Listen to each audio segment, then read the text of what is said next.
안녕하십니까, 스페이스 솔루션입니다. 이번 시간에는 지오메트리를 한번 만들어 보도록 하겠습니다. 네, 크레이트 지오메트리 역시 만들기 전에 오퍼레이션 내비게이터를 지오메트리 뷰로 전환하신 다음에 블랭크 시켜 놓은 모델링을 앞쪽으로 불러보도록 하겠습니다. 크레이트 지오메트리 선택을 해 보시게 되면 역시 타입별로 틀려지는 걸 보실 수가 있어요. 밀 컨투어를 선택했을 때는 MCS, 워크피스, 그다음에 밀 에어리어, 밀 바운더리, 밀 텍스트, 밀 지오메트리까지 나오는 거 보실 수가 있겠고요. 밀 플래너를 선택했을 때 거의 비슷하긴 한데 여기 보시면 홀 보스 지오메트리라는 것이 추가가 되어 있는 거 보실 수가 있고요. 드릴 지오메트리 같은 경우에는 드릴과 관련된 지오메트리들을 보실 수 있습니다. 이렇게 타입에 따라서 이 지오메트리 종류가 조금씩 틀려지게 되는데요. 사용하는 방식은 거의 비슷하기 때문에 제가 대표적인 지오메트리 몇 가지만 우선 설명을 드리도록 할게요.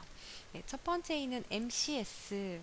MCS 같은 경우에는 NX에서 ABS가 있고 WCS가 있는 건 다 아실 거예요.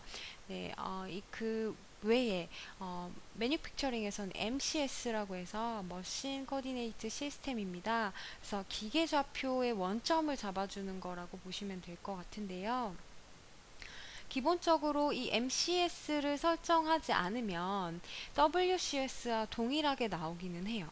그런데 이게 어떻게 변경이 될지 모르기 때문에 WCS와 MCS가 동일하시다고 해도 반드시 MCS를 기본적으로 만들어 주시는 것이 가장 좋다고 생각이 들거든요. 그래서 얘는 반드시 좀 만들어 주시면 좋겠고요. 얘도 마찬가지로 로케이션 선택하시고 MCS 이름 지정해 주시면 되겠습니다. 그대로 오케이 하시면 여기에서 나와 있는 내용은 우리 기존의 WCS 설정하는 것과 동일해요. 그래서 WCS에서 설정할 수 있는 값들, 그다음에 그 CSYS 다이얼로그 창으로 들어가셔서 세부적으로 만드시는 것들 다 동일하게 설정하실 수 있다라고 보시면 되겠고요. 기본적으로는 현재 WCS에 위치해 있는 거를 보실 수가 있습니다. 그냥 설정 안 하시고 그대로 오케이 하시게 되면 MCS와 WCS 동일하게 만들어져 있죠. 네, 저는 변경을 한번 해보도록 할게요. 다이얼로그 들어가서 제가 다른 위치로 설정을 해보도록 하겠습니다. 네, 뭐 예를 들어서 이렇게 지정을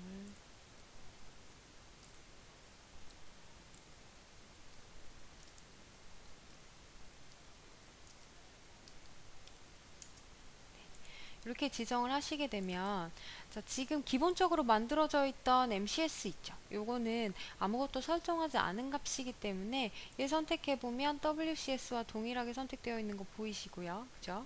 이 짧고 통통한 놈이 WCS예요. 길고 가는 이 부분이 MCS로 보여지는데요. 두 번째 있는 MCS는 WCS는 그대로 있지만 좌표계가 틀려진 걸 보실 수가 있어요. 각각의 하위 오퍼레이션을 어디에다 만드느냐에 따라서 데이터를 출력하셨을 때 좌표계 제로점이 어디로 나오는지가 틀려지겠죠. 그래서 이제 보통은 뭐 우리가 G54, 55 이렇게 좌표계 설정하실 때 이런 식으로 사용하시면 좀 더 편하게 쓰실 수 있다라는 거. 모델링을 움직이지 않아도 좌표계만 움직이셔서 원점을 변경하실 수 있다라는 거. 네, 이렇게 사용하시면 되겠습니다. 두 번째 크레이트 지오메트리에 있는 워크피스 한번 설정을 해보도록 할게요. 이 워크피스는 제가 만들어 놓은 현재 이 좌표계 하위에다가 한번 만들어 볼 거예요. 그렇게 하셨을 때는 이 부모 파츠에 있는 MCS의 값을 상속받기 때문에 아래쪽에 만들어지는 이 워크피스라는 지오메트리는 현재 상위에 있는 MCS 좌표계를 따라가게 됩니다. 그래서 이 지오메트리의 위치가 어디냐에 따라서 굉장히 다른 결과를 얻으실 수 있기 때문에 반드시 주의를 좀 해 주셔야 되고요. 저는 이제 새로 만든 MCS 하위에다가 만들어 볼 건데요. 하시려면 로케이션 설정을 해주셔야 되겠죠. 현재 만들어준 MCS 하위로 들어가게 됩니다.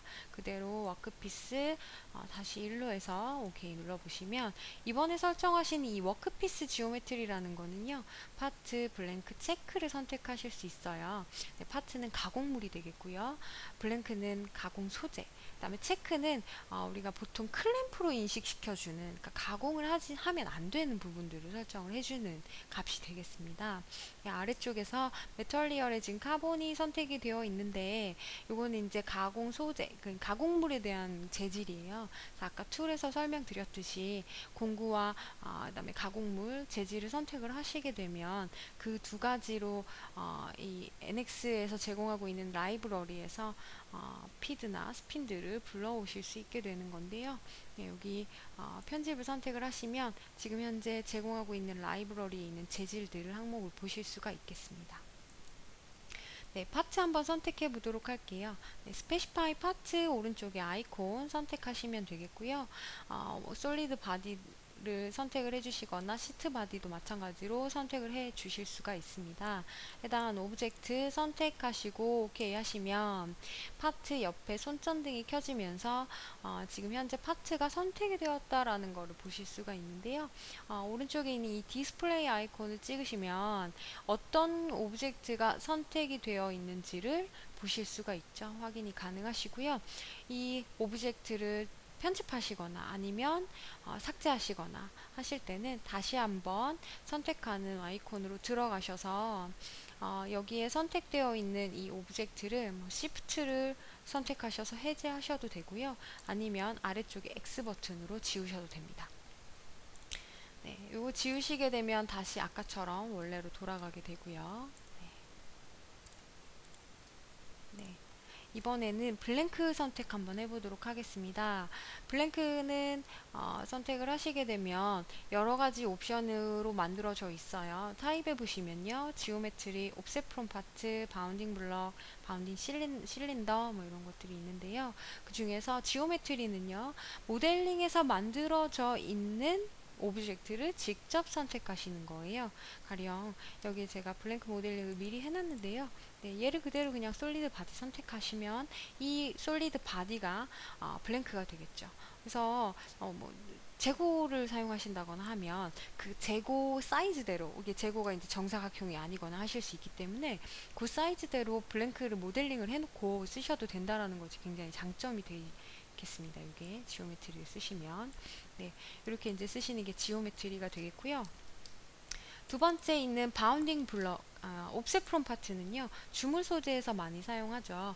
여기에 지금 선택되어 있는 가공물에서 얼마만큼 옵셋을 시킬 것인가 라는 거예요. 그래서 여기에서 옵셋 프롬 파트에서 내가 10mm를 설정을 했다면 이 파트에서 10mm 옵셋된 값만큼 블랭크로 인식이 되게 됩니다. 근데 요거는 선택을 하신다고 해도 블랭크 사이즈는 직접 형상은 확인하실 수가 없어요. 왜냐하면 이 옵셋 프롬 파트에서 이 10mm 옵셋 한 것까지 그래픽으로 표현을 하게 되면 굉장히 오래 걸리고 또 그래픽 리소스도 많이 먹기 때문에 요거는 표현을 해주지 않고 있습니다. 세 번째 바운딩 블럭은 모두 아시겠지만 가공물에서 블럭 형상으로 블랭크를 만들어주는 기능이고요. 각각 이 리미트 옵션을 가지고 아니면 또 화살표를 가지고 크기를 조정을 해주실 수가 있겠습니다. 네, 실린더 마찬가지인데 형상에 대한 실린더가 나오죠. 근데 지금 MCS가 Z방향 이쪽으로 가다 보니까 얘가 반대로 좀 나와 있는 걸 보실 수가 있는데요. 네. 다음에 파츠 아웃라인 같은 경우에 자 지금 보시면 요거 기준으로 각각 이 Z방향 기준으로 아웃라인을 형성하는 걸 보실 수가 있어요. 거기에 옵셋 값 얼마나 줄 건지 또 Z방향으로 얼마나 여유값을 설정할 건지에 대해서 따라서 형상이 바뀌는 것을 보실 수가 있겠고요. 파트 아웃라인은 조금 어떻게 보면 디테일하게 나온다라고 보시면 되겠어요. 네, 그 형상 그대로 나오기 때문에. 근데 이제 아래쪽에 있는 컨벡스 홀 같은 경우에는 이 컨벡스 홀을 하시게 되면 그 아웃라인을 좀 더 단순화시킨 형상으로 보여진다는 걸 보실 수가 있습니다. 네. 이 IPW는요, 기존에 이제 작업했던 오퍼레이션들 가상으로 가공을 한 다음에 거기에 남아있는 팟셋 바디를 가지고 블랭크로 인식시켜주는 기능이 되겠고요. 지금 보시는 이런 기능들은 사실 NX 8.5부터 업데이트된 기능이어서 NX6에서는 지오메트리, 옵셋 프롬 파트, 바운딩 블럭까지만 있다라는 거 참고해 주시면 되겠습니다. 네, 그래서 지금 현재 파트와 블랭크 선택을 해봤는데요. 그대로 OK를 한번 해보고요. 체크도 마찬가지세요. 지금 체크도 오브젝트를 선택을 하시면 그 선택된 오브젝트가 가공하지 않는 영역으로 지정이 되게 됩니다. 네, 이렇게 선택을 하시고 MCS 만들어 봤고요. 여기 하위에다가 제가 밀 에어리어 한번 더 추가로 만들어 볼게요. 크레이트 지오메트리에서 네, 밀 에어리어 한번 선택해 볼게요. 요 지오메트리 같은 경우에는요, 아까 파트 동일하게 있고 체크 동일하게 있죠. 근데 블랭크는 빠졌어요. 빠지고 컷 에어리어, 월스, 그다음에 트림 바운더리 세 가지가 추가가 된 거 보실 수 있어요. 워크피스라는 지오메트리는요, 황삭 가공하실 때 쓰는 지오메트리를 선택한다면 밀 에어리어는 정삭 가공이나 중삭 가공 사용하실 때 사용하는 지오메트리들을 선택해주는 옵션이다라고 보시면은 조금 더 이해하시기가 편할 것 같은데요.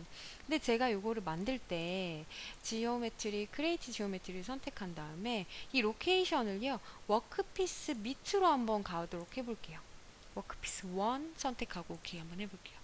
그랬더니 파츠가 선택되어 있는 걸로 나오죠. 그대로 오케이를 해보니까 자, 밀 워크피스 1은 MCS를 상속받죠. 그리고 밀 에어리어는 워크피스를 상속받습니다. 그래서 이 중에서 부모가 선택된 거는 자동으로 선택되어 있고요. 여기상에서는 편집하실 수가 없어요. 얘를 편집하시려면 해당하는 이 워크피스 1에서 편집을 해주셔야 되는 거죠. 이런 식으로 이렇게 어셈블리처럼 상속을 받는다라는 걸 보실 수가 있습니다. 네, 아래쪽에 밀 에어리어 다시 한번 선택해서요. 여기에서 체크 선택하는 방법은 같고요. 컷 에어리어는 가공 영역을 선택해 주는 거예요. 그래서 선택하시면 가공 영역이기 때문에 얘는 페이스나 커브, 시트 바디만 선택하실 수가 있어요. 내가 가공하고자 하는 부분만 따로 선택을 해주시게 되는 거고요. 네. 다른 어떤 구분을 지어야 될 필요가 있으실 때는 아래쪽에 리스트처럼 하나를 선택하시고 M2 버튼으로 OK 넘어간 다음에 다시 한번 선택해 주시고 또 다시 한번 선택해 주시고 이런 식으로 가시면 되겠고요. 네. 그다음에 월스 같은 경우에는 솔리드 프로파일 3D라든지 측벽을 인식시켜 줘야 될 필요가 있는 오퍼레이션들에 사용하는 지오메트리인데요. 얘도 역시 선택하셔서 측벽면을 선택해 주시면 됩니다.